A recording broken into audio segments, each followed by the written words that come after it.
So good evening, everybody. Thank you for being here and joining us here today at the seminar, The War is Not Over, Ukraine and the Fight for Global Justice. I am Alessandra, and I am part of the Advocacy Hub, which is a student-led human rights initiative that is active at the Faculty of Human Rights and Multi-Level Governance of the University of Padova, and here at the Human Rights Center, which helps us a lot effortlessly and continuously, and we thank very, very much. We focus on organizing promotional events and advocacy events to focus on deepening some human rights topics and issues and understand better how to promote and protect human rights. Today, we have the pleasure to host this event, which we hope will be as informative and stimulating for you and for all of us. This is our second event in collaboration with Students Against War of Padova, which is a human rights initiative led by UniPD students from Russia. It is dedicated to opposing Russia's war of aggression against Ukraine, supporting political prisoners, and raising awareness of repressive and discriminatory laws imposed by the illegitimate Russian government. Also, we have, of course, the pleasure to having here today Professor Giovanni Cadioli, expert in Russian and East European studies. Thank you for being here. And Dr. Anna Romanovych, Ukrainian PhD researcher specialized in ecocide. Thank you for being here. With them, we will try to debunk some myths and key myths, analyze the war's trajectory, and tackle misconceptions about global dynamics in the context of this military confrontation we are witnessing in Ukraine. In order to debate then on how the way we can better promote and defend human rights in this context. This event will have an initial introductory part where our guest speaker will help us to go and deepen the topic. And then please take note of any questions, of any doubt, of any curiosity you have, either here in presence or online as well, because we will check them. And then we will have the microphone open. You can pose all of your questions and we can have a Q&A session. Can be as dynamic as you want. So thank you for being here. And I will now leave the floor to my colleague from SOA, Elisaveta, which I thank you very much for organizing this event. Thank you. Good evening, everyone. And my name is Lisa, and I'm one of the volunteers of our human rights initiative, Students Against War. And on behalf of our organization, I would like to thank you all for being here today. And we're very grateful to the Advocacy Hub for co-organizing this event with us, and of course to the Human Rights Center for giving this space for us today. And we're immensely grateful to Professor Giovanni Cadioli for finding time in his very busy schedule to join us today. Thank you for your enthusiasm. And of course, a special thank you goes to Anna. We're very grateful for your willingness and openness to join this event, and this means a lot for us. Thank you so much. And just a little bit background why we thought to organize this event initially. Very often in daily conversations here with international people, as well as with common Italian citizens, we face these misunderstandings as misconceptions about the war in Ukraine, such as that the US started the war, or that the United States of America are equally responsible for the war, or that the NATO enlargement is to blame for the war. And we felt that we have to address each single of these misconceptions to understand where they come from and how to debunk them efficiently. And so our speakers today will focus on historical and cultural drivers of Russian military aggression. And also, of course, this event now is very relevant due to the current geopolitical situation because of the latest news of the peace talks and negotiations between Trump, Putin, and Zelensky. And just during the presentation, we really encourage you to think of the questions you would like to ask our guest speakers, and then we will open the floor for the QA. And personally, I hope that this will be a constructive dialogue. And also, I really hope that Russian speakers here in the audience today will have a chance to understand better the Ukrainian perspective on the war, and that international students and Italian students will get a chance to understand better the causes and consequences of Russian military aggression against Ukraine. And on this note, I will pass the floor to guest speakers, and thank you so much once again. Okay, hopefully I'm heard well. Not used to speaking to this type of microphone, so if I'm screaming, just really like open your eyes very wide if it's too overwhelming. So yes, welcome to this event. I'm gonna do a bit more speaking because Professor have just came back from 5 hours of the lecture, so I'm gonna be the one who's gonna speak more today. So yes, as the introduction went, indeed, the war is not over. Stating the fact, the war for Ukraine is indeed a fight for global justice, and we're gonna try to elaborate to you a bit more about what do we mean by that.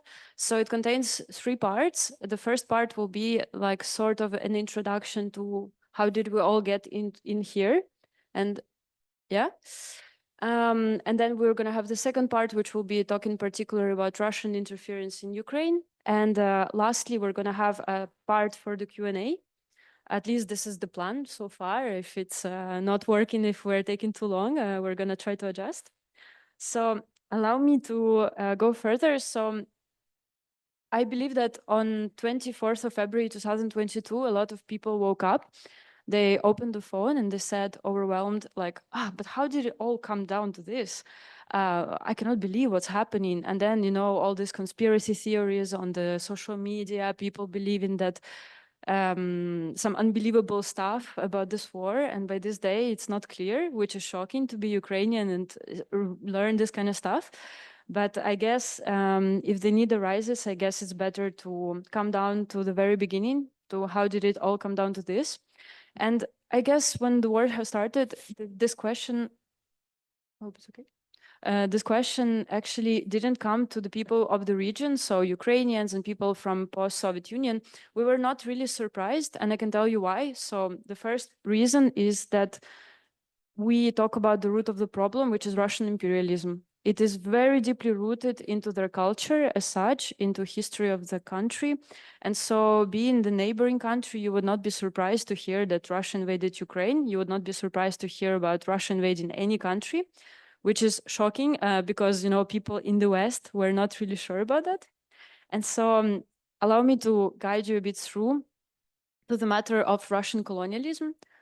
There is a great book which I have with me. It's called Russian Colonialism 101. It's published in Kyiv by East Publishing, and the author is Maxim Aristavi.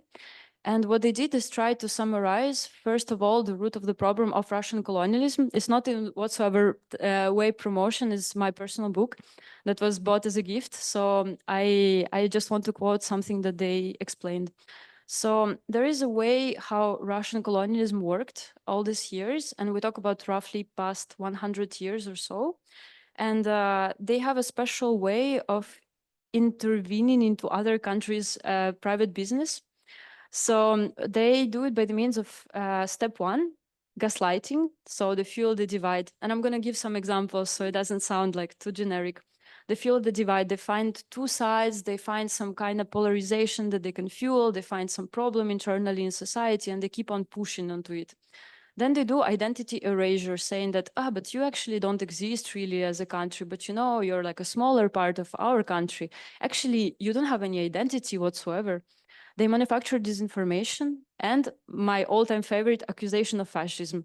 So, you know, the good old way, you don't like the person, you say, I want something from him, he's a Nazi, so I have all the rights to do whatever I want to do.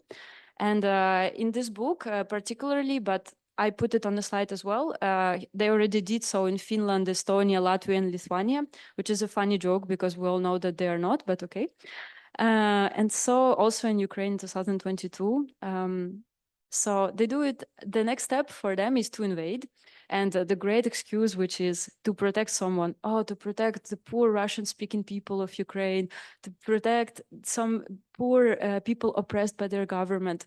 Then all of a sudden they switch the narrative and say, no, to protect Russia because we are so poor. Oh my God, this Ukrainian nationalist, how can we, I mean, we need to do something about that. Then they do it by pretext of stopping the violence. And they say that Ukraine bombed Donbass and the great narratives you might have heard before. And then they say, okay, we come to liberate. And not clear whom from what, but okay. And if it doesn't work, none of this actually sticks with the crowd. They say, well, we occupy. Step 3, they do extermination. They do the cultural erasure in the territories they occupy. They do settler colonialism, which is something that is currently happening in Crimea, Donetsk, and Luhansk. They are taking people, Ukrainian people, and they move them from the territory where they used to live to the depth of Russia. And instead, they resettle people on the territory where they used to live.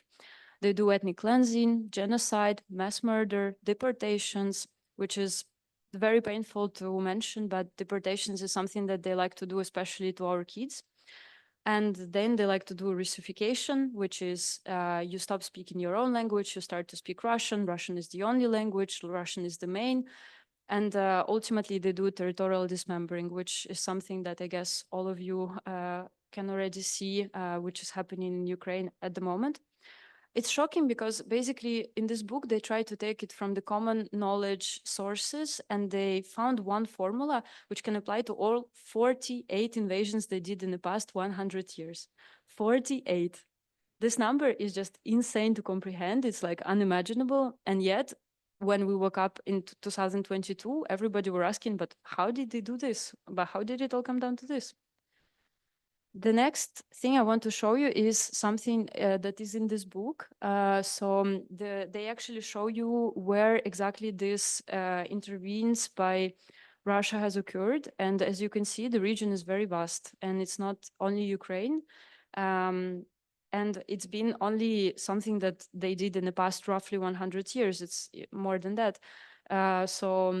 We can talk a bit more about how it was even before, but even the past 100 years has very impressive image to process, to understand. Then what they like to do particularly, and something that I believe a lot of us have fallen prey to, is Russian propaganda. It's great. It's very mind-blowing. You hear it, you're like, wow, how did they come to this? I don't know what they consume to be so creative, but it's wow. So, they go with like my lyrical, lyrical remark. And so they like to do it, by the way, there's a great summary by United 24 Media, article that was published by Audrey McAlpin, and she did a great summary. She said, first, they like to do the distortion. So you pick your opposition and you say they're not legitimate. There is something wrong with them. There is wrong credibility. They don't have any right to say so. It's like you ask Putin, why did you invade Ukraine? And he says, but what about these guys who once thought something bad about Putin, about great Russia? So I mean, you know this whataboutism because Trump likes to use it lately, like a lot. So he takes whatever you say and he, instead of answering, he just goes directly, but what about this? You remember, I can teach you about that. Which is one of the techniques, in fact, of propaganda. Then the second one is like they like to do is distort. You take the truth and you just find a way to find a twist on it. So you create a doubt in the reader's mind. So they don't call Ukraine's invasion as invasion. They don't call it an aggression. They call it special military operation. Okay, what does it mean? They call it liberation, they call it denazification. And the good example is that they also like to say that there's going to be horrible consequences to everybody, whoever defies them. And the good example is NATO. Well, we saw that two other states of European Union entering NATO and nothing happened. We don't see any bombs flying in the skies. We don't see anything particularly happening to them. So it's one of the way you just find a way to say something that is truthful, yet you distort it the way that you make a listener actually kind of doubt it. Then they like to distract, something that we can also apply to Trump, which is shocking. They like to flood the information space with irrelevant content. They find conflicting messages, conspiracy theories, trivial news, and they like to do it on social media by the means of bot farms. So they have a lot of bot farms on all the social media platforms, and they go onto any comment. So you have one legitimate person, they post something very knowledgeable, very concrete, impactful. And then you go into the comments and you see that there are millions of comments, Russia, oh, Ukrainian Nazis, etc., etc., etc. You can imagine. And so all of these messages have one thing in common. They have a weird message, which is delegitimizing somehow. It twists some parts of reality. And so it makes you feel distracted from what is the point of the whole post. And then they like to do it by the means of dismay. They saw the fear and hopelessness. They like to demoralize their target audiences. And so ultimately they say, but look, any opposition we had in Russia is already in prison. We're going to find anybody who's against us and we're going to put them into prison. And they say that there is a continuity in this greatness of the government that Russia has today, and it will not change. So the only thing you have left is to be hopeless. And they conclude well this article by saying that indeed the governments, media, organizations, and individuals must remain vigilant. They need to keep on promoting transparency, critical thinking, and fact-based reporting to combat this Kremlin's disinformation machine. And indeed that in an era where information is a weapon, awareness is resilience and ultimate defense. And so at this note, after giving this debrief, I pass the word to Professor Cadioli, who's going to give a bit more a closer look into history of Russia, and which may give a bit of insight of how they are.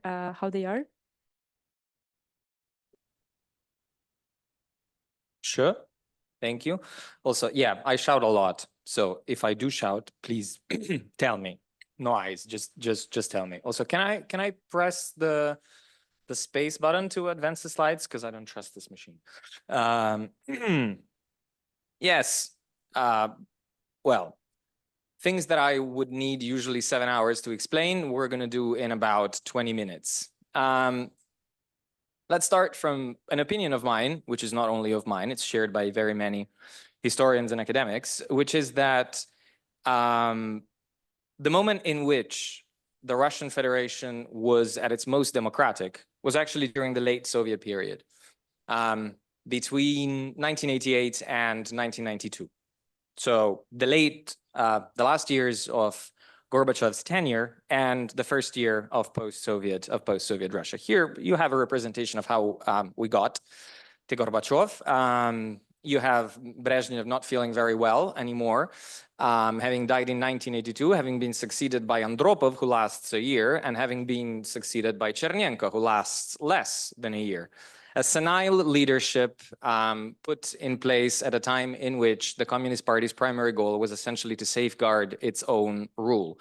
Gorbachev comes to power essentially because they've ran out of members of the old elite to put in place, and because there is a general sense in the Soviet leadership that the crisis that is besieging the country is not simply an economic crisis. Economic slowdown was something that the Soviet Union experienced since the late 1950s, and more seriously so since the late 1960s. It's the political crisis that is consuming the very basis of consensus of the regime that is worrying the party. Now, here we have sort of a list of events that we cannot really entirely go through.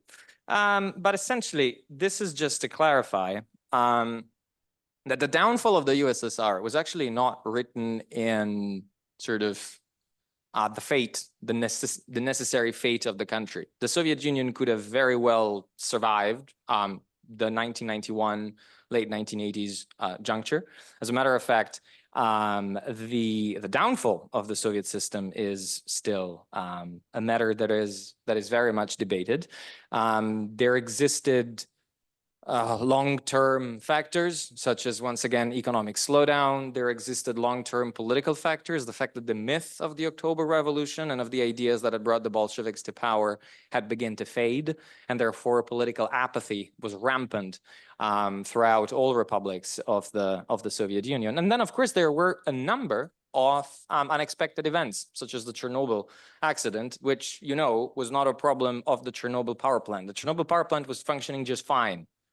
The Chernobyl accident, we'll talk more about it in the Q&A if you have an interest, was the result of the political problems inbuilt in the Soviet system and of a faulty little detail in one of the governing mechanisms of the plant that was not disclosed to the plant's operators because it would have cast a bad light on Soviet technology. The power plant was working just fine. If it was dealt with properly, nothing would have happened.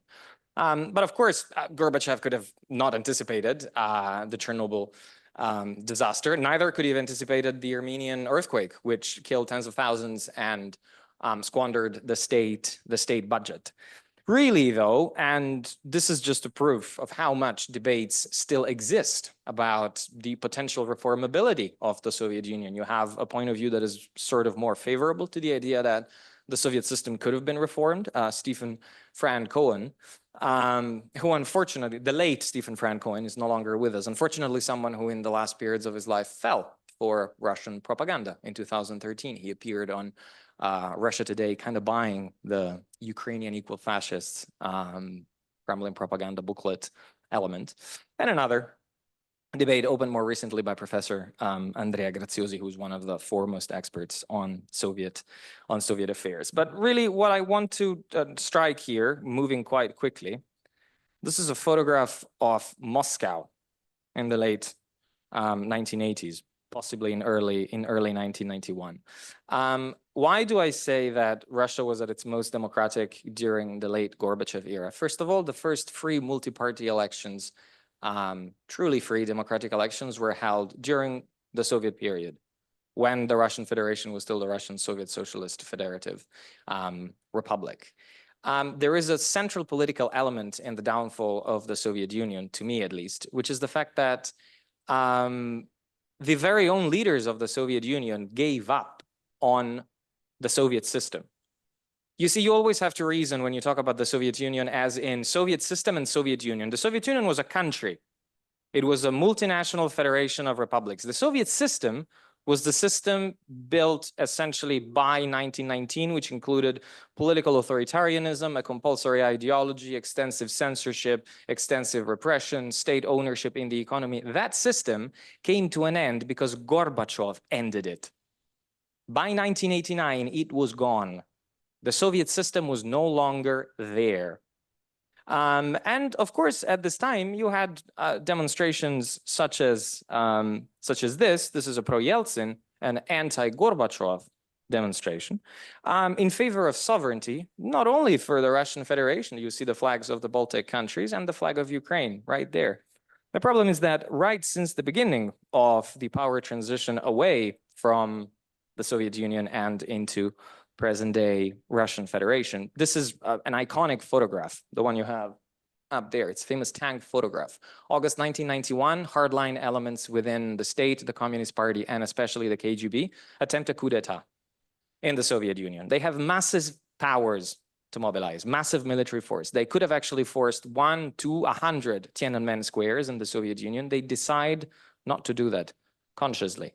Yes, they want to take power and restore order, Soviet order in the Soviet Union, but when they're faced by their failure, they actually give up bloodlessly. The famous tank photograph is the one you have up above there. The larger photograph, though, tells of an interesting story. You see right there the coat of arms of the Russian Empire, present at one of the starting sort of birth moments of the Russian Federation. In 1991. At that time, there were already ideas that spoke of a different future for the Russian Federation, completely away from any ideal of democracy. Unfortunately, the guy right there is Solzhenitsyn, whom you all know as the award-winning author of Gulag Archipelago. He also was a dangerous Russian ethno-nationalist. There's just no other way to put it. It is the proposal that in the aftermath of the downfall of the Soviet Union, Russia should establish a Slavic Union, merging together Belarus, Ukraine, Russia, and portions of Kazakhstan. Portions. Kazakhstan has retained its independence since a minute and a half, and the guy already wants to part away the country. Right there, you have a major theme in nationalist centers. Dugin still talks about that. The Euro-Soviet Empire from Dublin to Vladivostok. No idea what the Irish have done to deserve being included in that, but I guess why not? From Dublin to... The point is that these ideas sound funny, but the truth is that right from the beginning of Russia's supposed democratic transition, these ideas became prevalent in all circles. This is the head of the Communist Party of the Russian Federation, communist, Gennady Zyuganov, who appears to be immortal since he hasn't aged a day since 1991. And this is a book where he discusses the drama of power, title of the book. And you see those three flags. Those three flags should not stand together. They should not stand together. That is the flag of the Soviet Union. Right in the middle, you have the imperial tricolor, and then you have the later imperial flag of Russia, which was also adopted in 1917 by the short-lived Russian Republic, which existed between February and October 1917. Those symbols should be antithetical. They stand for ideas that brought people to kill one another in the millions in the late 1910s and early 1920s. However, the idea that these symbols should somewhat merge into a larger story of great continuity between all phases, all historical phases of the Russian Federation, is at the basis of the very idea that has propelled the invasion of Ukraine. And actually, this idea of continuity was used by Yeltsin as well, right from the beginning. This is a military parade in 1996 when, you know, you can't use Stalin because, come on, so who else do you use? General Zhukov, Russian military glory. Victory parade in, actually, this is 1995, not 1996. Big anniversary, of course, 45-95. There we go, a celebration of undying Russian military glory as a way for Yeltsin to concentrate, to rally consensus behind his flag, remembering that in 1993, during a constitutional crisis, Yeltsin sends tanks to shell the parliament. We, by the way, have a constitutional crisis brewing right now in the United States. The presidency is no longer respecting the orders from the courts, so we'll see where we get there. In 1993, it ended with tanks shelling the Russian parliament. Oh, and then the Chechen War, meaning a time in which the president of the Russian Federation sent the army of the Russian Federation to a region of the Russian Federation and killed 70, 80,000 civilians, Russian citizens, officially. A war that resolved nothing and ended later in another war. You know what? Am I talking too much? No, okay. Am I talking too much? Am I? Okay, okay. You know, I didn't think that Russia would invade Ukraine in 2022. I was absolutely certain. To me, it made absolutely no sense. Putin had so much to gain to keep a large amount of forces hovering around Ukraine. I mean, I was certain that Ukraine would never get into NATO because NATO does not want Ukraine. It didn't want Ukraine before, it doesn't want Ukraine now. Ukraine's NATO accession was dead in 2014 when the Russian Federation annexed Crimea and invaded the Donbass. Ukraine's prospects for joining NATO were gone forever. A country that has an ongoing conflict on its territory will never become a part of NATO. Has Georgia become a part of NATO since the 2008 war, when Abkhazia and South Ossetia were recognized as independent by the Russian Federation and given military bases? No. So Ukraine would have never become part of NATO. And I thought Putin has so much to gain. He keeps these troops moving around the border. This creates internal political tension in Ukraine. It creates a climate that is not conducive to good economic business, so economic recession.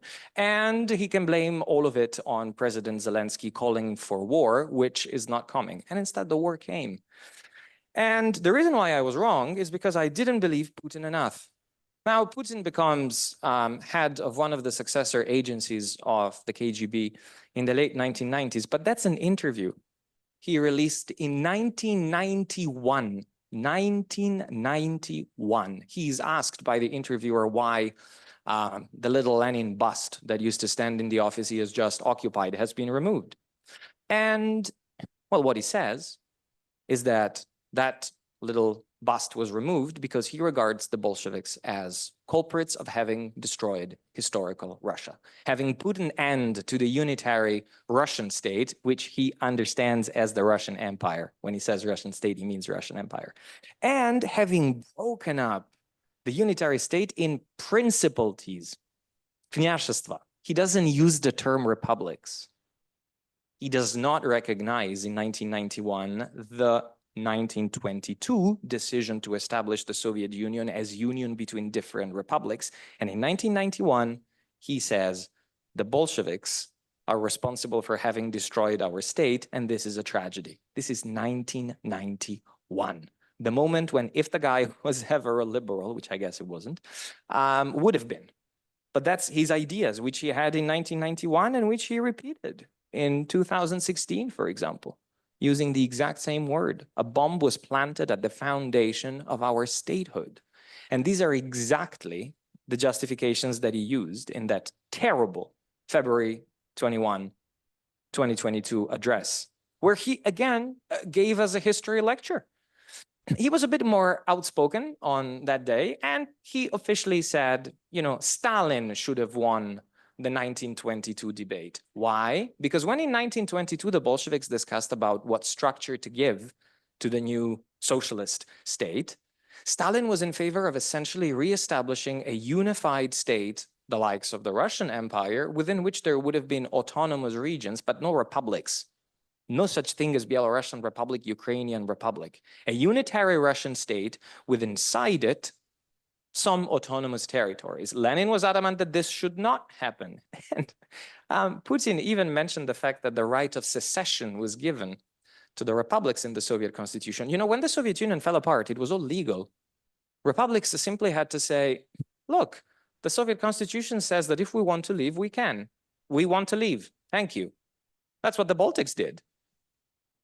It was all perfectly legal. When Putin is hinting at the fact that they shouldn't have had the right to secede, is kind of mentioning the fact that if they didn't have the right to secede in 1991, the army could have been legally sent in to take care of stuff, like was done in Chechnya.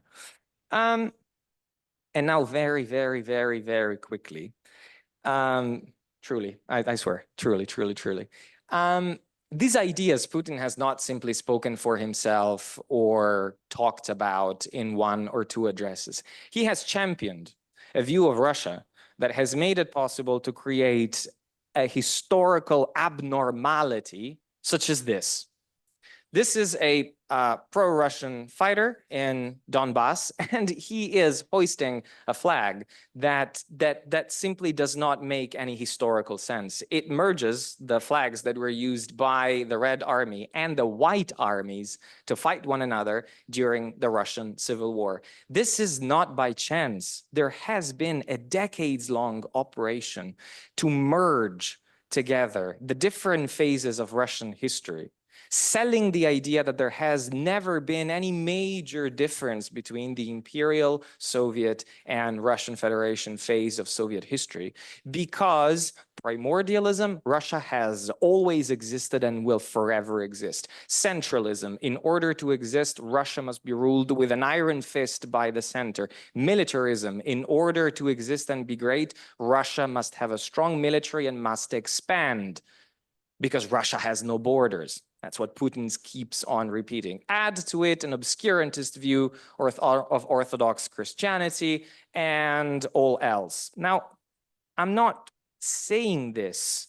This is the Ministry of Defense of the Russian Federation that tells us that the current flag of the Russian army up above was simply created by merging Soviet and Tsarist symbols. One single whole. And if you go to the Central Museum of the Great Patriotic War in Moscow, these are photos I took of 2014, there literally is Lenin and Jesus Christ standing 40 centimeters apart. Soviet flags and Russian imperial flags.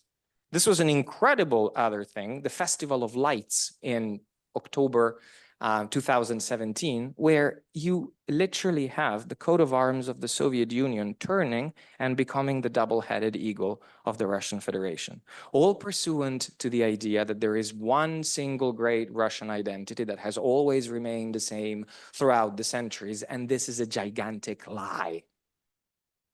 It's a huge, gigantic simplification of incredibly more complex historical realities, which we may discuss at a later date. I really am almost done. I wish this actually became true. You know, in Russia, outside of Moscow, Park Patriot, a cathedral of the armed forces has been built. The idea of a cathedral of the armed forces in itself is interesting. These two things were meant to be placed inside. Then there was a little bit of backlash to the idea that, I mean, Stalin in a church, that's a little bit too much. But they were ready. They had been commissioned by the state. And you see some saints or the Virgin Mary, I don't know who, standing above festive Soviet generals, and look at the majestic capacity of Russian propaganda to do things without doing it. Does Stalin appear in the image on the right? No, he doesn't. He's not standing there. Someone is holding a portrait of Stalin, but it's not Stalin himself. It's Stalin on a portrait. Just the portrait is actually even bigger than the real people standing there. This sounds like jokes, but imagine developing this for 30 years. And having all of this repeated in every classroom, in every school. Imagine these symbols standing in public offices. Imagine people being continuously bombarded by this, by the media that is controlled by government, by political parties that all answer to the system and to Putin. And remember the famous tank photograph? That guy up there was a KGB agent who at that time was protecting Boris Yeltsin against the putschists of August 1991. Right now, he is the head of Rosgvardia. And, you know, things changed accordingly. This is 1991 Moscow, the dismantlement of the monument to the founder of the Soviet secret police in Lubyanka Square. This is Russia now. This is the central headquarters of the Foreign Intelligence Service, which is one of the successors of the KGB. And last slide and last word. I guess we might talk about that later in the Q&A. Now, there is a theory that Putin's actions in Ukraine in 2022 were defensive. He was trying to protect Russia from NATO expansion. He was trying to prevent Western deployment of troops, blah, blah, blah, blah, blah. Now, it's all bullshit and we know that, but why not listen to Russian state propaganda itself and simply read in this incredible article that was published on February 26, when Russia was losing the war, and the article, a victorious article was put out that proclaimed that Ukraine had gone back to the fold and stuff like that. The article speaks about a new world order. The article says openly and very clearly that this was not a defensive act, this was an attack. This was not a reaction, this was action. Putin was acting. Putin was acting against the existing world order in order to create a new one according to different rules. You know, to think that Russia or any other country in the world can only react is a Western-centric view. It's a colonial view. Other countries in the world have their own power to act and react, and local leadership have that power too. The world is no longer decided by what happens in the West. It's not like the 17th, 18th, 19th century where someone sneezes in London and the whole world is moving accordingly. This is a different world. Russia was not defending itself. Russia was not reacting. Russia was attacking. Russia was acting in 2022.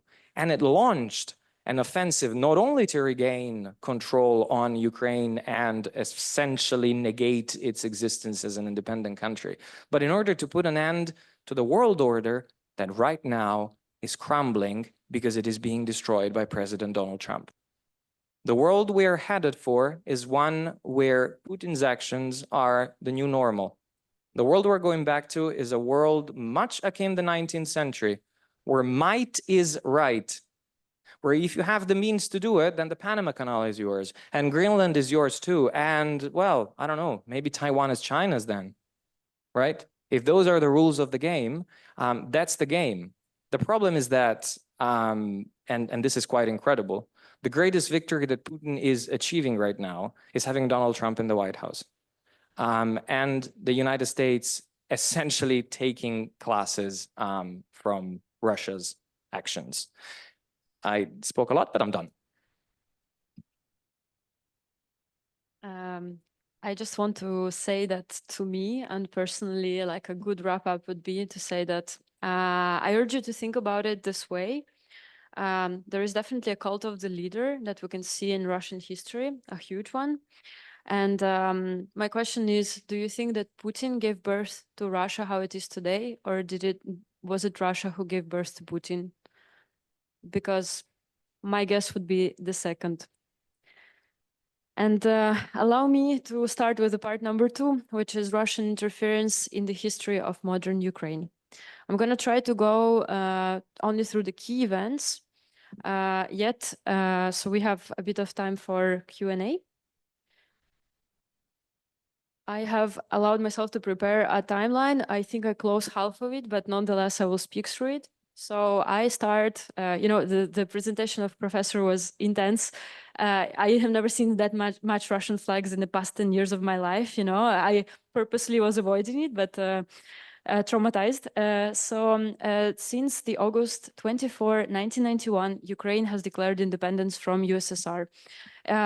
They agreed to our borders. A lot of countries of the world have done so. We became an independent state, independent sovereign state. Then 3 years later, Ukraine said, okay, there is an effort to demilitarize the world, so we will try to do our best to contribute. Our government was convinced, kind of even forced, into the Budapest Memorandum, where we agreed to give up nuclear weapons that we have stored since Soviet Union times. And we got security guarantees, which is a joke to say now, from Russia, from USA and UK. And it was a promise to say that Ukraine was contributing to the peaceful world where nuclear weapons will be only in control of a few, but yet we will be protected in the way how we are as a sovereign state. Fast forward, we all know what is going on now. We had roughly like a good 10 years, you know, independence, great time. I was born somewhere in between that too. And so, you know, in 2004, the first thing happened, which was the showing of the will of the people. It was Orange Revolution. In short, it was a pro-European candidate, Yushchenko, who was poisoned during the campaign. Funny joke, because we know who likes to poison their opponents. And so he was poisoned during the election campaign. And then the results of this vote came in, and pro-Russian candidate called Yanukovych, and you can remember this name. His pro-Russian candidate was endorsed by Putin. He was declared a winner. There were reasons to believe that the elections were fraudulent. And so Yushchenko and his supporters have organized a peaceful protest. They camped for 2 weeks in Maidan Nezalezhnosti, which is Independence Square.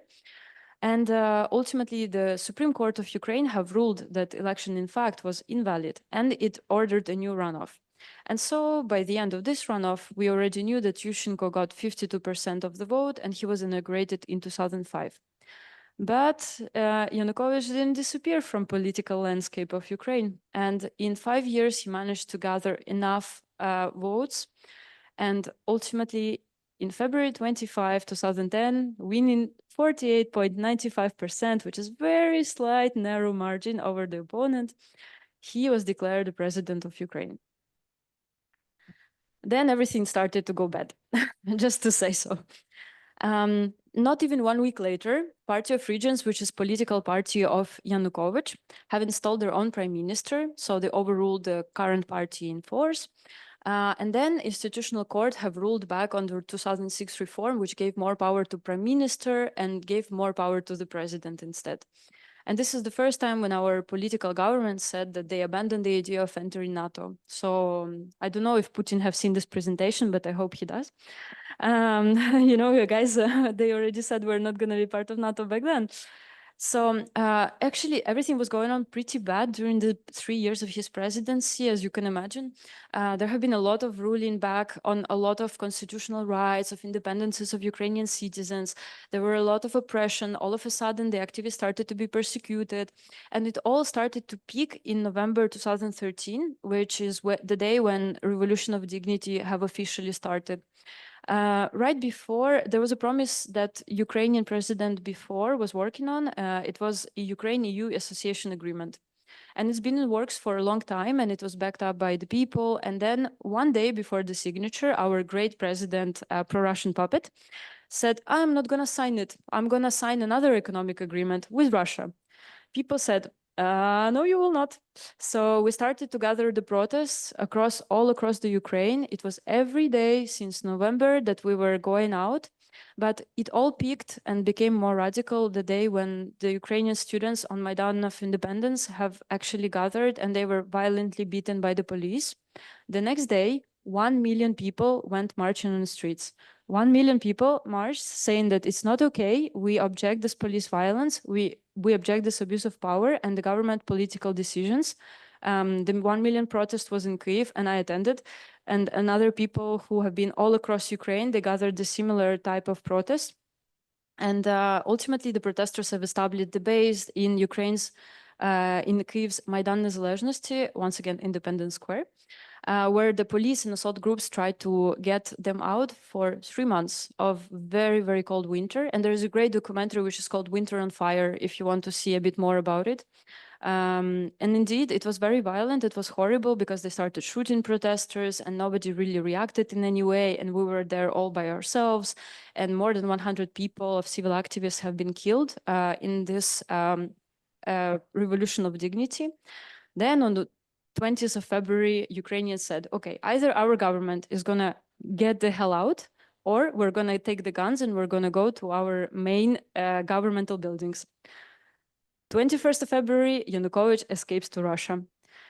And we would say, okay, it's a success of Revolution of Dignity. This is exactly what we wanted. We wanted for our voice to be heard by our government. We didn't want to be manipulated by any state. Just 6 days later, not even a week, Russians occupy Crimean Verkhovna Rada, which is the parliament, I guess. Never thought about it. But yes, it is. They occupy Crimea, they occupy governmental buildings. And then 2 weeks later, with very little notice, they hold falsified Crimean status referendum, where they say that 97% of people voted to integrate into Russia. Okay. And then, the problem started to go further when on 27 of April 2014, armed separatists have seized the governmental buildings and proclaimed Donetsk People Republic and Luhansk People Republic as an independent states. Of course, none of that was legal, not according to any whatsoever logical reasoning. They used the same propaganda and the same, as you remember at the beginning, they used the same reasoning. They went in with the same crazy theory that we have a Nazi government, that we're oppressed because we're Russian speaking. All these poor people of Donetsk and Luhansk, they don't know what to do with themselves. They were waiting for Russia to come and liberate them. And I'm going to go deeper into, sadly, the more sad part, when indeed, actually just 1 week before, they proclaimed Donetsk and Luhansk People Republic. Basically, we go into dark part when Ukraine doesn't receive the necessary support to fight back Russian occupation of Crimea, Luhansk, and Donetsk. And we were not allowed to declare the war first because it's not us who attacked. And therefore, Ukraine is forced to declare ATO, which is anti-terroristic operation. So we're not officially in the war, but we are. Our government quickly, first imagine the country without any government, without any president, waiting for elections, and now having parts of it being disassembled by some crazy imperialistic country that wants to take benefit of it. The government was installed, President Poroshenko was elected, and then there was a China attempt to do the ceasefire. And the only reason why I add the ceasefire deals in here is because of a lot of speculations lately about the ceasefire. They're trying to find a good agreement. I would just want to remind you guys, there have been already at least 3 ceasefire agreements in force, and there have been 3 major incidents when they broke them. So the first one I will briefly just mention, it's in August 29, 2014, when we have signed a Russian ceasefire deal. It was a deal to allow people to evacuate from Ilovaisk. And in less than 24 hours after signing this, when Ukrainian army was retreating, they actually slashed on this green corridor and they caused a massacre. So there have been 366 people officially mentioned as killed, 429 wounded, and more than 300 people were taken prisoners. It was the ceasefire deal that they didn't respect, shocker.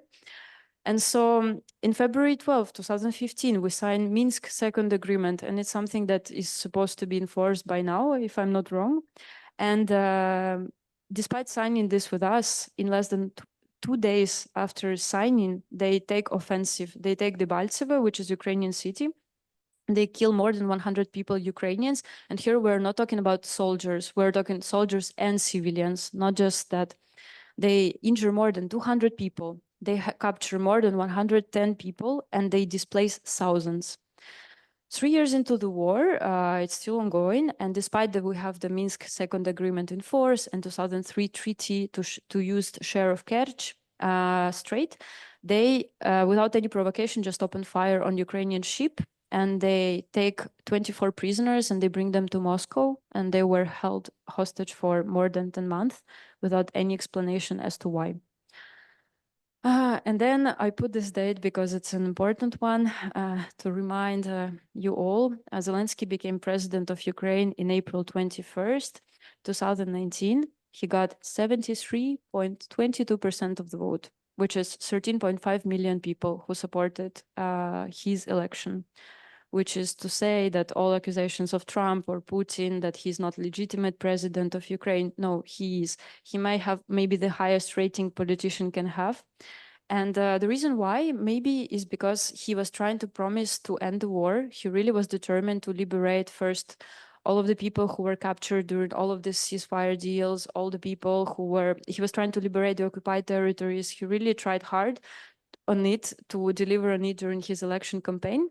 But as we all know, something that happens later is the February 21, 2022 speech in which Russia recognizes Donetsk People Republic and Luhansk People Republic as sovereign states. 3 days later, they launch full-scale invasion of Ukraine. They, as you can see, I will just elaborate. I hope the map is seen well. But what you can see in blue is something that was initially taken by Russians and then liberated by Ukrainians.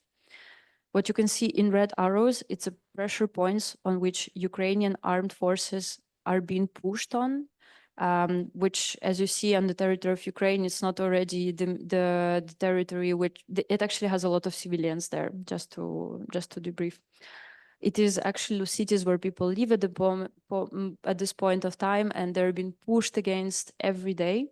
And as you can see, slowly but surely, they captured already bigger part of the territory, because the only territory that they initially had was that here and maybe somewhere here. So they expanded it further, and they keep on pushing on Ukrainians on all fronts. And I added just one more slide, which is maybe important to mention. Since the beginning of the full-scale invasion, and not the war, which I want to, to highlight, because the war for us started back in time when they annexed Crimea, which is totally illegal and against any whatsoever agreement. And it was already war for Ukrainians, and we started losing people back then. But since the beginning of full-scale invasion, we have destroyed 94,000 units of equipment in Ukraine alone. There have been enormous waste and emissions that have been caused by this. Yet all of this is our estimates. We need to see how it's going to go until the end of the war to know. But more shockingly, I want to urge you to think about it a bit deeper. We have 4.9 million internally displaced people. Out of these people, 2.5 million simply don't have homes. They cannot come back to the home because it was destroyed, which is 8% of our whole population. We have 10 more million people who were basically misplaced from Ukraine. They say that it's approximately 6.58 million people that are abroad at the moment. You can guess how many people have died. And altogether, it shows us very, very deep and very sad statistic that if for one birth, we have 3 deaths now in Ukraine, which is shocking to perceive. And even worse, knowing that they took forcefully, and they forcefully displaced 20,000 kids from Ukraine. Those who may have had their parents or their relatives in Ukraine still alive, they are forcefully displaced. And our Ministry of Social Affairs, Social Politics have mentioned that they only managed to return 1,223. And all of the rest are now adopted by their Russian parents, adopted. You can imagine how much they are loved because they are Ukrainians. You can imagine what kind of hell they're going through every day. So to say, think about when you talk about peace, when you talk about the war, I want to urge you to keep these numbers in mind, because this is something we lost because of them. And so I want to pass to the third part. We decided to be a bit useful, helpful on all of this. We prepared 2 questions that we already answered, so you can have time to think a bit more. And so I guess this one goes to Professor Cadioli. How true is it, the Russian accusation that Ukrainians are Nazi and Russia does denazification? Oh yeah, I always love doing this one. It's one of my favorite bits. Yes, denazification. The term denazification was not used by Vladimir Putin casually. Putin is a great student of history. Well, with his own sources and for his own reasons, but go back, watch that interview that was made by Tucker Carlson of Fox News to Vladimir Putin and see what comes out of it. A history lecture, basically Tucker Carlson asks, why did Russia, what are the roots of the war in Ukraine? And Putin essentially answers, well, there was the Big Bang and humanity started. Like he drew up a picture of the reasons for the war that spans centuries. This he doesn't do for propaganda. He truly reasons as if he is the next in line of the great Russian rulers, Ivan the Terrible, Ekaterina Velikaya, Peter the Great, Joseph Stalin. His reasoning truly spans centuries. He is a good student of history, and therefore he used the term denazification. Why? Because denazification is a term that comes straight out of the agreements between the winning powers of the Second World War. Denazification was one of the goals for post-war Germany. Germany needed to be demilitarized and denazified. Neither was done, but that's another topic. So using denazification drew a direct parallel between the actions that Russia was taking in February 2022 and 1945 and the Great Patriotic War. So, Nazism, fascism, and Ukraine. Are Ukrainians Nazis? By looking at this, the answer is hell yeah, absolutely. I mean, look at that. That is the Azov Battalion, a volunteer formation which adopted the rune used by the SS Volunteer Division Galician, which was staffed by Ukrainian volunteers during the Second World War. Volunteers which collaborated with the Third Reich in the war effort of Nazi Germany and in the Holocaust and everything that came. And in order to make it a bit more clear, you have the Black Sun, which comes from, is on the ground in the Wewelsburg castle in Germany, the former spiritual headquarters of the SS. And down here you have German television proving the use of Nazi symbology by Ukrainian servicemen. So, judging by these photographs, by this evidence, this absolutely certain evidence, Ukrainians are fascists. What's the problem? Then Russians are too. Big surprise, big turn. Look at that. That guy over there, Dmitry Utkin, who is thankfully no longer with us, he tattooed on himself the SS uniform symbols. You see that, right? That's him standing without a t-shirt, and he has tattooed on himself the SS ranks. The symbol Z that was, oh, and that's him being awarded the 4th Medal for Courage by Vladimir Putin, that down there. The use of the symbol Z, it's quite interesting, you know, that it's the letter Z does not appear in the Cyrillic alphabet. And why was it used? I have absolutely no idea. An actual letter of the alphabet could have been used, but instead the Z was used. Well, there actually was a Russian collaborationist SS unit that adopted the Z during the Second World War. If you think that all of this is by chance, reflect upon the fact that the new rebranding of the Wagner mercenary group, which was never a mercenary group because it was established by Russian military intelligence. You know how they're called now for their Africa operations? They're literally called Afrika Corps. Like the Nazi expeditionary force sent under Field Marshal Edwin Rommel to North Africa during the Second World War. And there's more. I mean, we could stay here for like the whole day. That is the self-proclaimed presidents of the self-proclaimed Donetsk People's Republic awarding whatever to a soldier who is probably wearing Nazi symbols. That's a military unit with a known Nazi symbol. Well, then Russians are Nazis too, all of them. But guess what? Then Italians are Nazis too. All of them. These are several instances in which police stations in Italy were photographed from the outside. And very clearly, you have Nazi symbology right in it. I mean, then of course the police in these places would argue that no, it was just evidence. We hang evidence on the wall just like that. No, not really. And if anybody needed a reminder about the existence of Nazis in Italy, we had them here on Saturday for a demonstration. So it's not like they hide. But then Germany is Nazi too. Believe it or not, but throughout the past years, there were actually several instances in which German elite military units were disbanded because it was discovered that their members were planning a series of attacks against institutions, people, for the purpose of, well, probably establishing a white German nation for Germans only, or stuff that Nazis do. So you see, when you play with history, history tends to come back, bite you in the ass. That's what it does. That's why it's so interesting.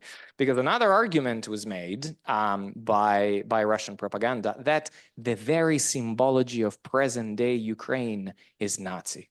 Very interesting. True. Wow. Members of the Galician SS division using the Ukrainian trident on their uniforms and on their flags. Then we could say exactly the same about the Russian Federation.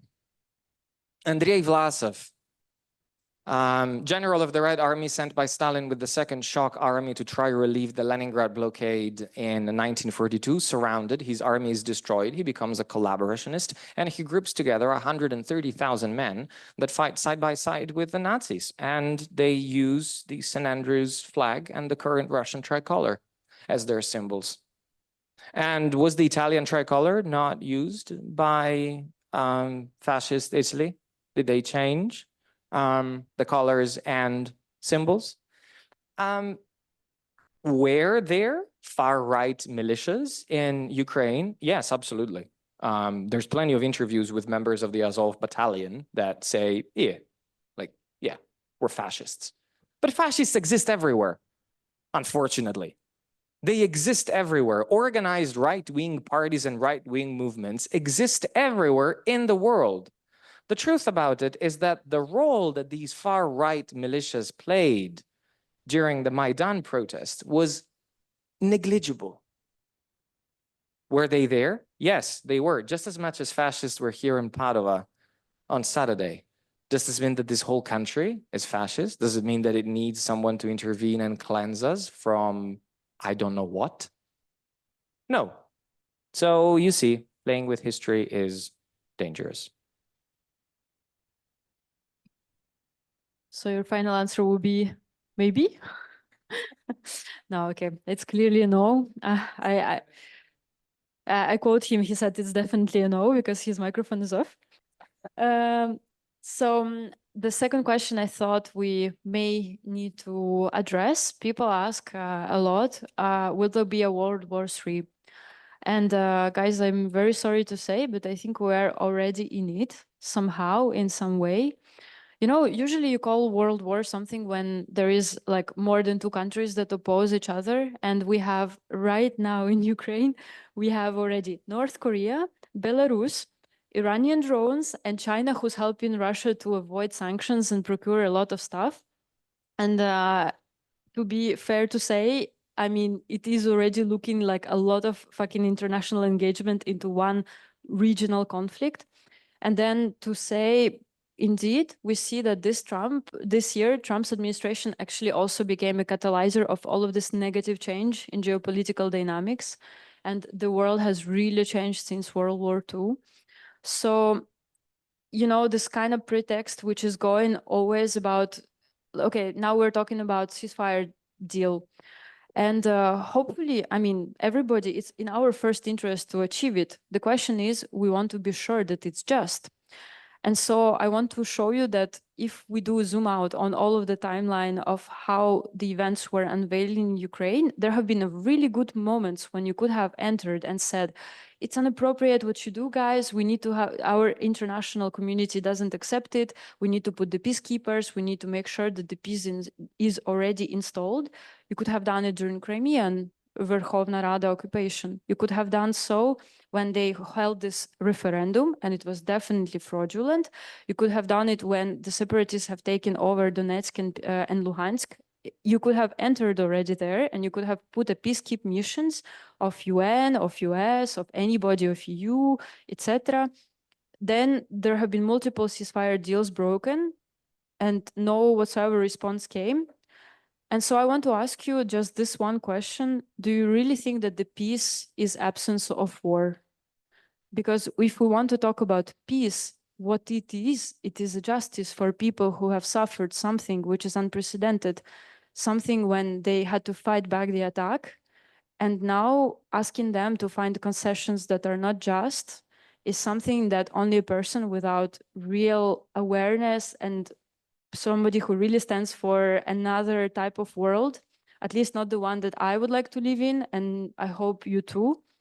So I just want to leave you with this one question. If you really think that the peace is just the absence of war.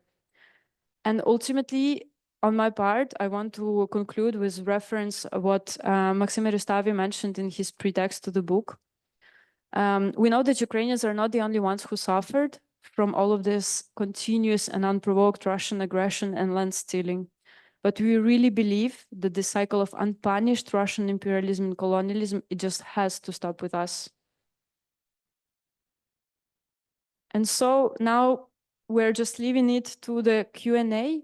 If you have questions, I put an inspiration. I asked Google. He said, why Ukraine? And he has some suggestions. I asked about why Russia, and there are some suggestions. So if you need an inspiration, also I'll leave it here. Huh? And I guess I leave the floor open to you.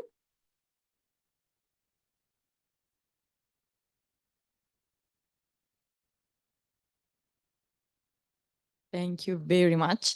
If you have any questions, just raise your hand and I will, yeah. Thank you so much. It was very emotional. I was listening to your speech and I was shaking from anger, from fear. Also, I don't know, as a Russian, I feel very sorry for whatever is going on. And I wanted to go back to the question that you raised about if Russia gave birth to Putin or Putin gave birth to Russia.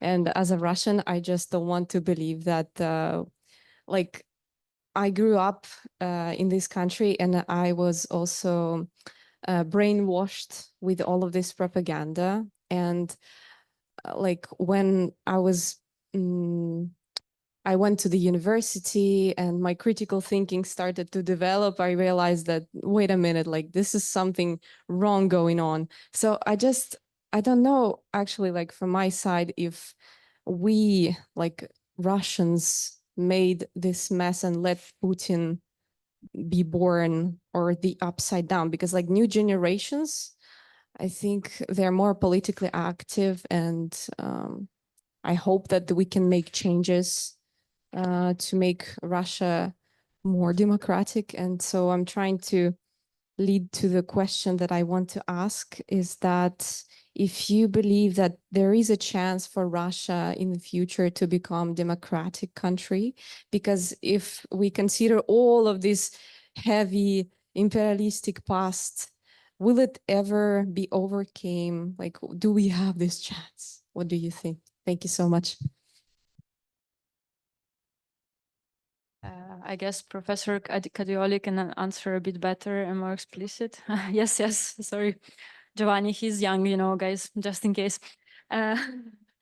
So it is true. It's overwhelming. Like as a Ukrainian, I have to admit that I have very, very tough time speaking about Russia, because I feel a lot of hatred. I feel a lot of I feel very disgust to even have to discuss it. But because I feel it's logical. You feel anger. Your country is invaded. For what? Like, what did we do to you? You have a huge country. You have it enough. I think the problem comes from, you know, there is a lot of things what we say in Ukraine, and the narrative would go this way, if I'm allowed to say so, that, you know, there is a lot of things that Russian regime have pushed on. So you have the great Russian literature and the great Russian culture and etc., etc. when you read through all of these books that you're basically forced to read when you're in educational system, you need to really, I guess, launch on this critical thinking, because there is a lot of complicated ideas which say nothing apart from this idea that you're a small person and you're constantly being on the, you have nothing else to do. What the best you can do is just to live the best life for yourself, and etc. There's a lot of things that Russian culture imposes on the ideology of people. And I have very tough time to imagine how it will be for Russia to change. I guess maybe the good first step, I was thinking about it. I thought, what if somebody asks me that? And I say, Anna, don't go into bad joke. Just think about something more smart to say. And I think that it would be most probably that, the good idea would be to really educate, like re-educate, I guess, to read other literature, not to fall from one idea to another, absolutely, but just really reading out other stuff. For example, a good idea would be to read Ukrainian authors, some authors from all of these other countries that are like 48 invasions, I mean, come on, and read a bit more about what is their perspective, to understand what is the impact of Russia on the modern world.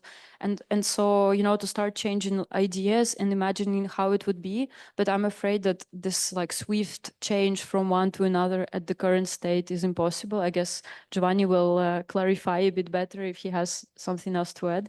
But I really hope that Russian academics and Russians abroad will start thinking about how they want to imagine their country, because I hope it's not going to be the same like it now. It cannot be. I mean, it should not be. I hope that empire will fall, we say. So I don't know if I offer hope or desperation with saying that, but to be seen. Giovanni, do you want to say something else? Yeah. That really is kind of the question of all questions. And I will try to be brief, but as with everything, as with every event that, first of all, there is no historical impossibility. Let's start from that. Reasoning in terms of impossibility is not historical. There is an element of probability. The short answer is it probable that the Russian Federation will become democratic? No. Highly unlikely. Why? For a number of reasons. Did Putin make Russia, or did Russia make Putin? Both things. Putin was definitely the product of a system that had maintained itself in power through the transition from Soviet Union to the Russian Federation, because of course, amongst the very many continuities that Putin speaks of, he doesn't speak of the real main one, which is the continuity in power structures. People who wielded power in the party and in the Secret Service during the Soviet period wielded that same power and even more in the 1990s, when on top of wielding that political power, they also became what we know as oligarchs. Why was there such an appetite for someone like Putin to come to power in the early 2000s? Of course, we can discuss about nationalism. It was definitely there, but there were also social elements. When Putin talked about destroying the oligarchs as a class, which is, by the way, quoting Joseph Stalin's words in 1929 when he vowed to destroy the kulaks as a class. Vladimir Putin was quoting Stalin. In the year 2000. Why did that propel his popularity so much in Russia? In the Russian Federation alone, between 1991 and 1998, there was 3.8 million deaths for excess mortality. Now, what's excess mortality? It's basically a spike in mortality due to unforeseen consequences as opposed to previous standards and trends. I found this in Prato della Valle at the flea market in this Saturday. It's a 1993 National Geographic edition, which, when talking about Ukraine, speaks about some rulers in Russia having Myers over Crimea and the Donbass. And about Russia, it brings immediately up the perils of illegal privatization. During the 1990s, the Russian state collapsed. Welfare collapsed. Public healthcare collapsed. Public education collapsed. Transport collapsed. 3.8 million people died as a result of that, as a direct result of that. They would have lived longer had it not been for the change that was brought upon the Russian Federation knowingly by Boris Yeltsin and his collaborators. Was the transition difficult? It would have been in any way, of course. But not every single post-Soviet country has met with the same effects of the transition. There were different starting points and everything. Of course, that is true.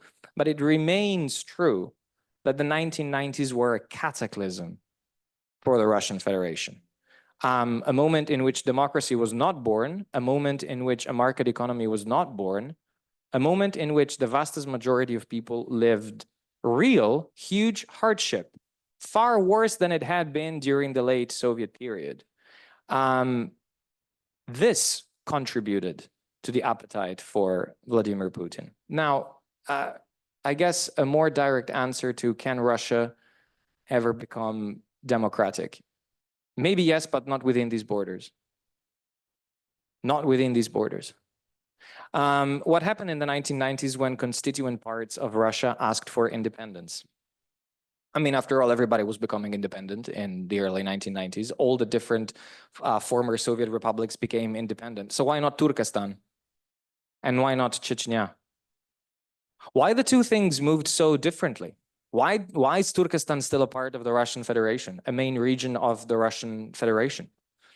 Because a deal was struck between the local leadership and the Kremlin, and it was allowed for the local leadership to retain local taxes in the region itself. Lucrative deals were signed over hydrocarbons and lots of other stuff, and a modus vivendi was found peacefully and democratically. The Chechen War broke out the moment in which Moscow started answering the phone, where very reasonable people in Chechnya were trying to negotiate a potential deal for increased autonomy. Increased autonomy. The first leader of post-Soviet Chechnya did not want independence.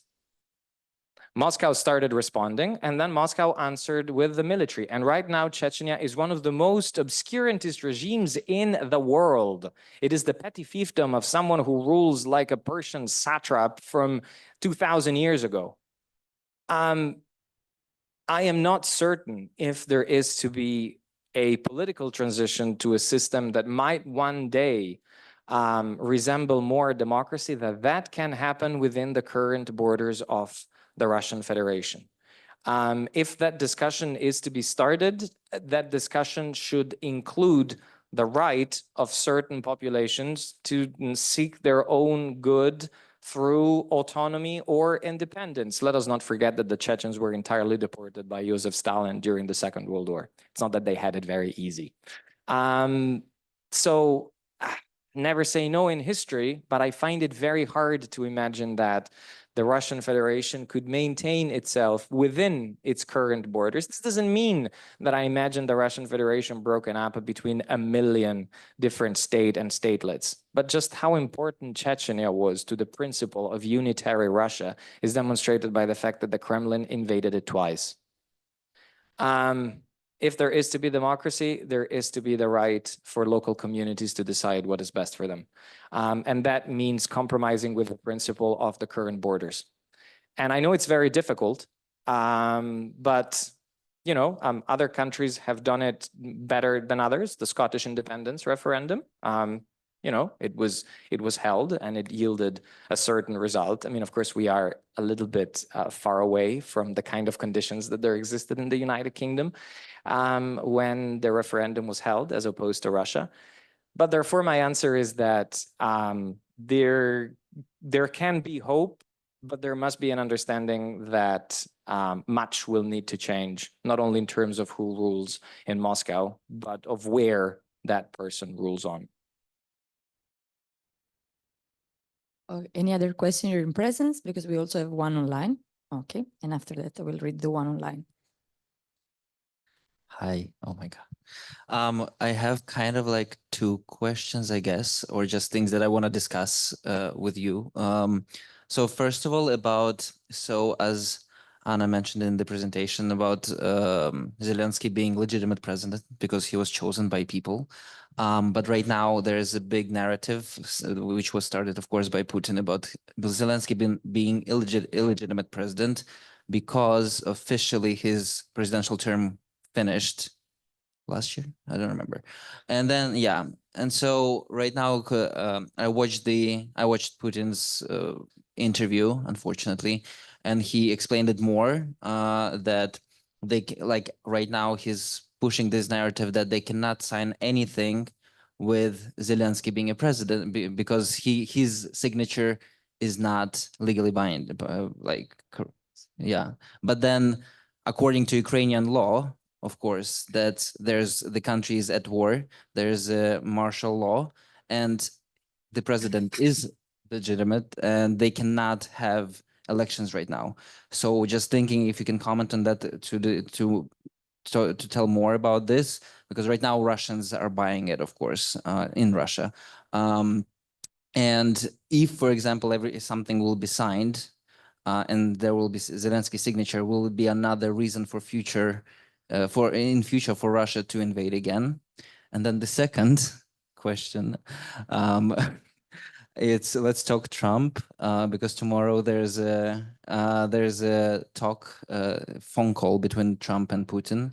And it's just like what's been happening right now is just, I don't know, I've never imagined that would happen. I mean, I know that Trump would be a horrible populist politician, far-right politician, but not to this extent, especially when we talk about Ukraine. And yes, what do you think can be expected from the call, and why Trump's administration clashing on like sucks so much, especially like that situation that happened when Zelensky visited the White House, like how they, in my opinion, and probably everyone thinks this way, like they purposefully humiliated the president of Ukraine. So yeah, and what can be expected? What do you think can be expected from tomorrow's call? Thank you. Hopefully, yeah, sorry, that's a lot. Thank you. Yeah, I very valid questions. Honestly, the Russian propaganda likes to go into it. Like it's totally valid to ask. It's true that basically we do have a prohibition in our constitution to have the election during the war. And it's easy to also kind of back it up with just a recent history of a modern Ukraine. So if you have a military conflict or war or any kind of internal, military conflict, I repeat myself, there is a risk that you don't know actually if the people who will be voting, if they actually will have a safe, secure conditions to vote. What happened in Crimea, Luhansk, and Donetsk, in occupied Ukrainian territories after the invasion, people were walking with the guns. So there's one woman with the electorate box, and there are two actually soldiers with the guns next to her, and she knocks on every occupied village house, saying, "I'm here to do elections, fair elections, very just. I just have two guys with the guns next to me, but your vote is totally free for sure." So, like, to avoid this kind of stuff, of course, you thinking about it logically, you need to take a step back and realize elections should be a just process where people will be able to talk honestly about their preferences. However sad it is to admit, Trump was democratically elected. Same happened with Zelensky. Back in time, we had a lot of territory which is still under our control. And so it was a safe environment where people could have voted, and he was democratically elected.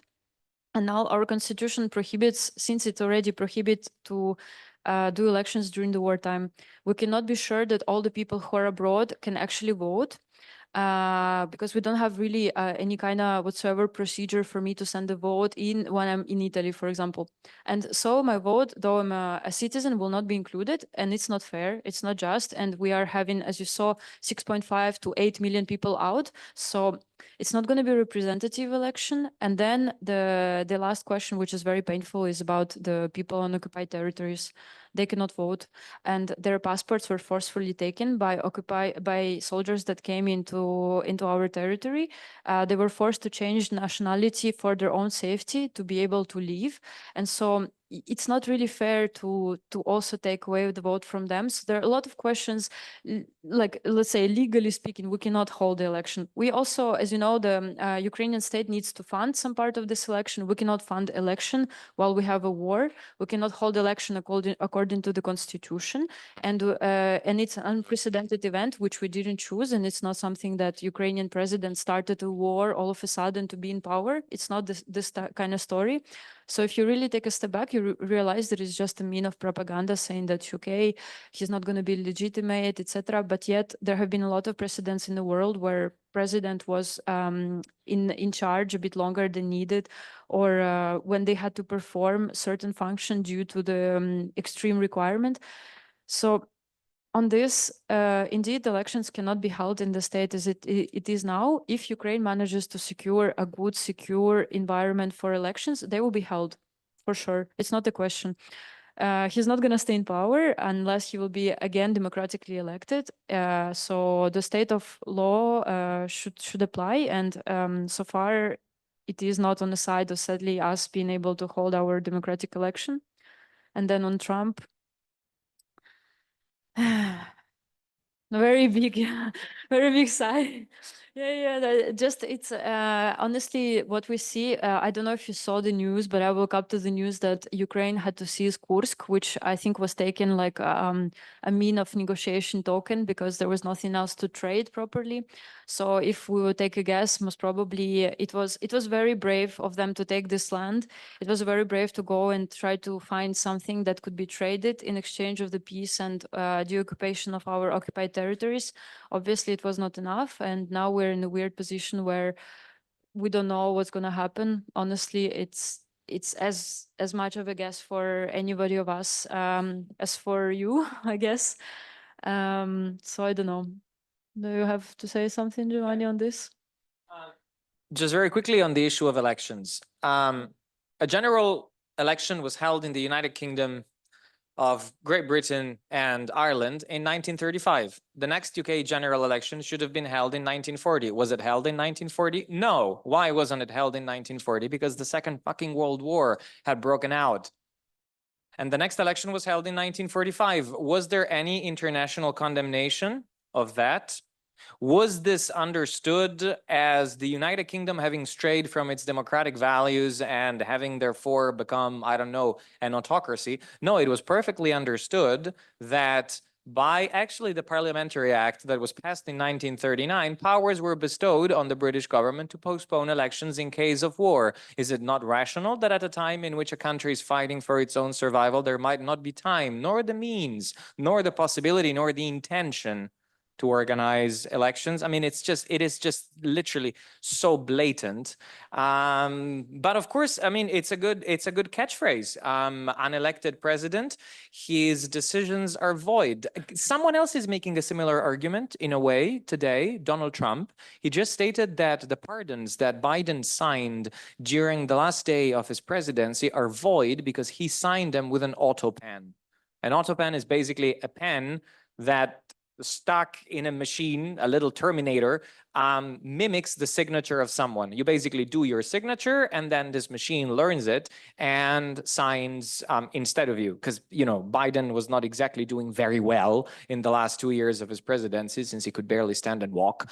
So to give him a break, they actually often use this autopen in order to sign documents of sort. Donald Trump is literally right now stating that since it was not signed by his own hand, those pardons are void. It's the same kind of reasoning. It is messing with basic logic, pushing for propaganda that should make no sense, and instead is unfortunately finding fertile ground. What should we expect from the call tomorrow? Nothing good.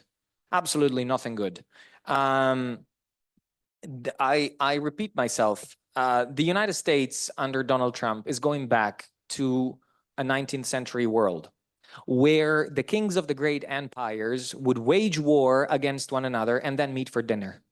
They were all fucking cousins anyway. I'm sorry for swearing, but this really gets me very angry. We are headed back straight for that world. everything that we have known that has been built as a result of 180 million people killed and 30 million wounded during the Second World War, 45% of the global population, that horror brought about the United Nations. Was it ever particularly functional? No, it was always dysfunctional because it was built on the idea that the United States and the USSR would have managed world affairs together. So the brainchild idea of Roosevelt never came about.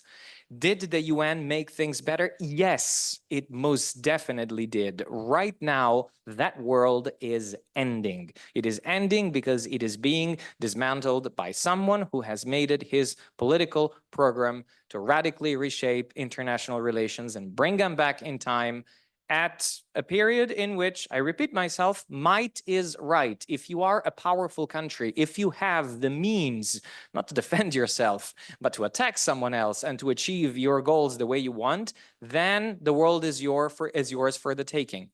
It does seem to me, I would love to be wrong, and I am awaiting President Trump not to prove me, who matter absolutely nothing, but to prove the world that I am wrong. But what really seems to me is that Trump is seeking a world in which the United States is unbounded by any form of international regulations, any form of norms, and where there is free movement anywhere and for anybody. In a world like that, Vladimir Putin is the perfect partner and adversary. You know, right now, as we speak, there seems to be a growing Russian-US accord on Ukraine based on the idea of essentially gifting half of Ukraine to Russia and leave the rest for a later war to be taken over at some later date. At the same time, Russia and the US are fiercely at odds over Iran's nuclear program. Right now, the breakthrough time for Iran to manufacture a bomb is 2 weeks, meaning uranium can be enriched to 90%, which is what you need for an atomic bomb, within 2 weeks' time. And then within 2 years, Iran would have a serviceable, launchable nuclear bomb. The United States is repeating that Iran can never have a nuclear weapon and that, if need be, they will bomb Iran to the ground, and Russia is repeating together with China that the US should stop meddling in the internal affairs of the Islamic Republic. But this is exactly the kind of world that Trump is seeking. He's no complete fool. He does not think that Russia and the US can see eye to eye on every single issue, but he wants a world where everything is defined by 2-3 people, or anyway by a strong man. And by a strong man, I mean a strong male.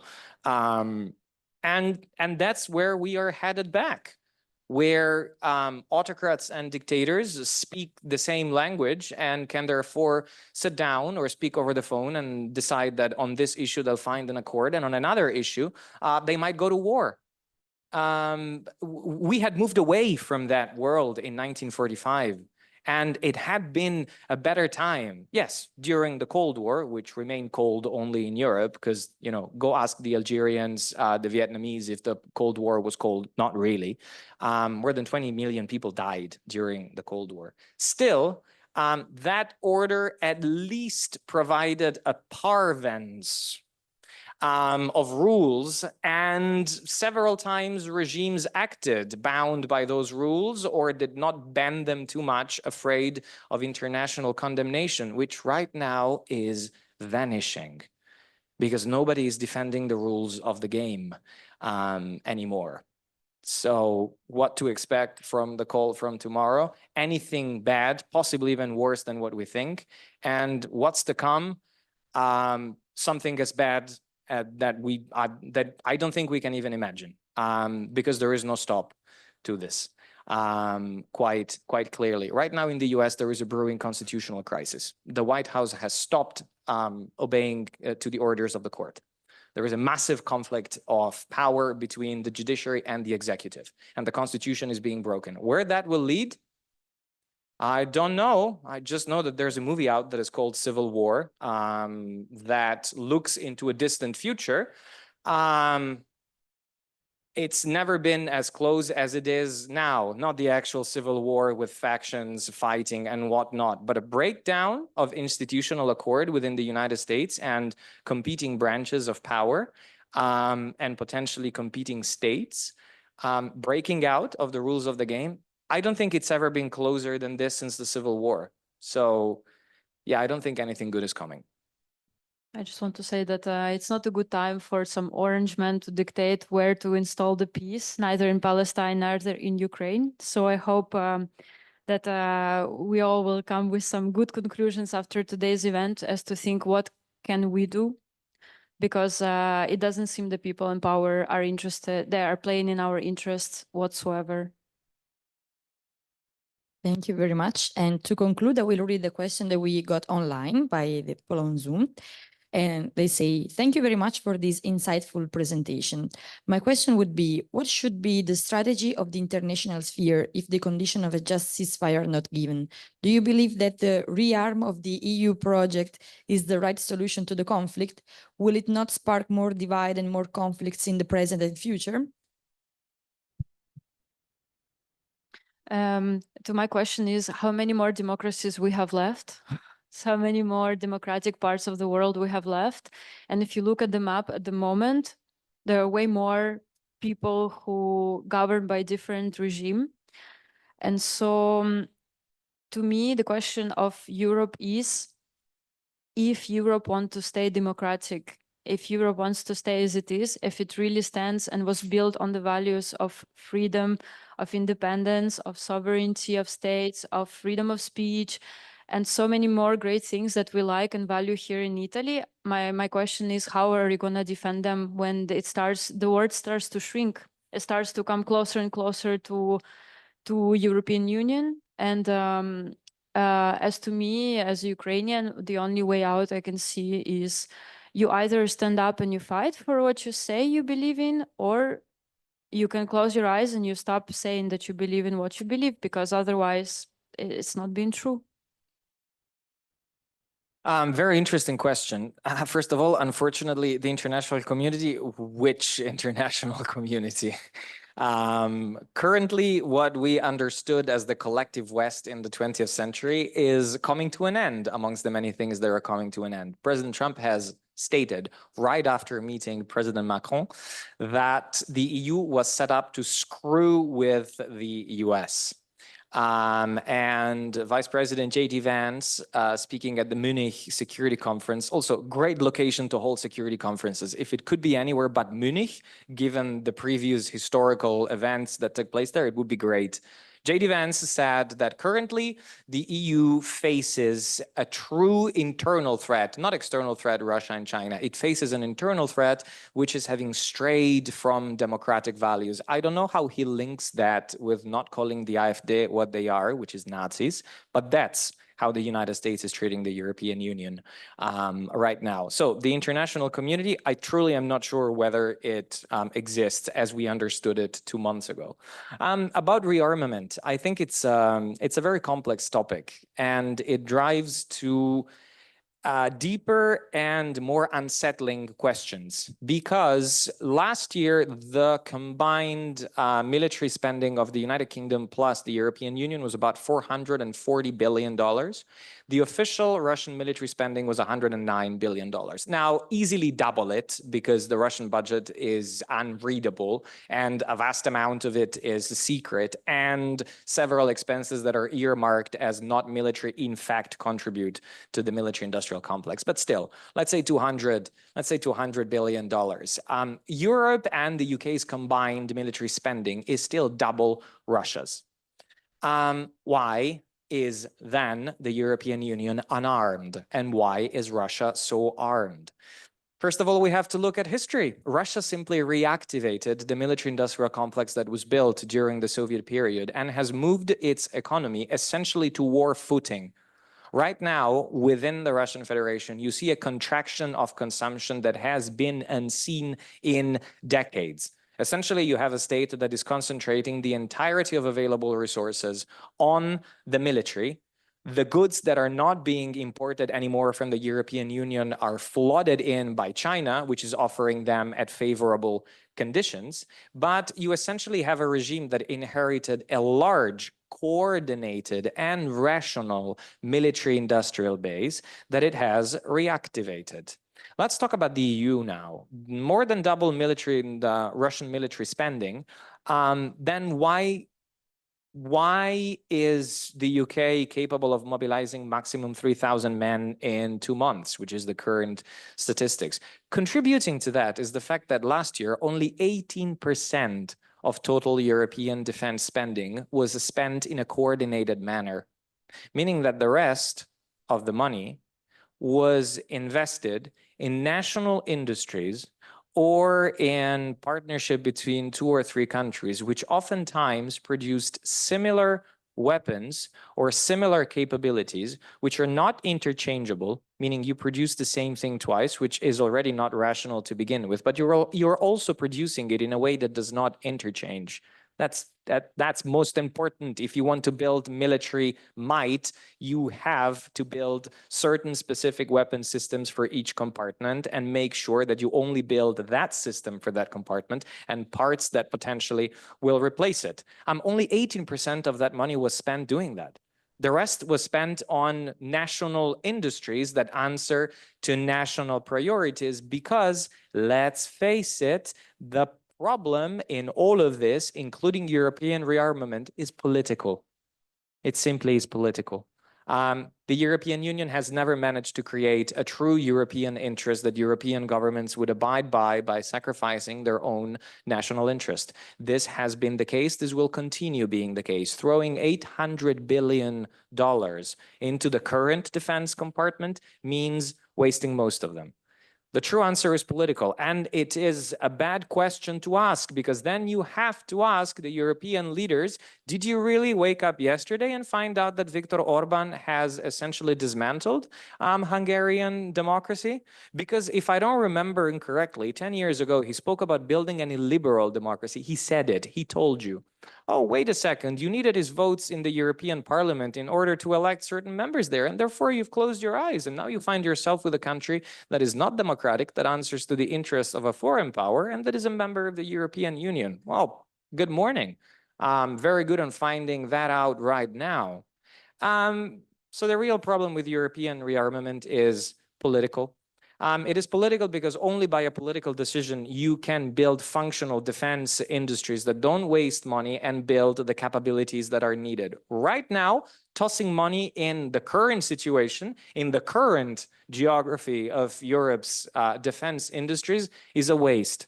At a time in which most European countries are indebted way above their heads, the famous 800 billion that should be invested in rearm Europe, most of them are debt. That money is not there. That money is nowhere to be found. You would need to issue more debt. My question is, so what if we launch Rearm Europe and start building a coordinated European defense effort? And what if in 2 years Marine Le Pen becomes president of France? Or what if in another 4 years the AfD is included in a center-right government in Germany? What would happen then? Wouldn't at least part of that money, or even more money than 800 billion, best spent in rebuilding the reasons why that should convince people that democracy is better than autocracy, such as public healthcare, education, infrastructure? You can do both things. You can create an integrated military industrial complex that produces actual technologies needed for real defense, including cyber technology. If there ever will be a major war in the European continent, it will start with a cyber attack that will paralyze any number of divisions that you can field. And you need space technologies and all of that, but you can still coordinate European efforts in that and build them and deter Russia, and at the same time make it worth it for the people of Europe to vote for political parties that defend at least a number of basic values that we can call democracy. Because if you toss money into what exists right now, you run the risk of having the very own national governments of Europe undercutting, undermining, or ending any attempt at coordinating defense in Europe. Yeah, more good news.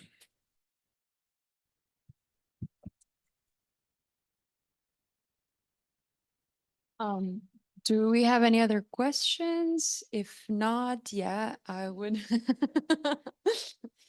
Thank you very much, everyone, for being here today, and to everyone online. And thank you very much to our speakers. It was a very, very interesting conversation and event. And I don't know if Lisa wants to add something. Yeah, please. Thank you so much for your presence and of course for your speech. I just wanted to briefly let you know that soon I hope we will organize another event here from SO, and our preliminary idea is to support those Ukrainian citizens who were abducted and now are held in Russian detention and prisons. And there are already cases when they die from torture there. And so our idea of what we can do right now is just at least to send them letters of support. Yes, it must be done in Russian because otherwise it won't be accepted.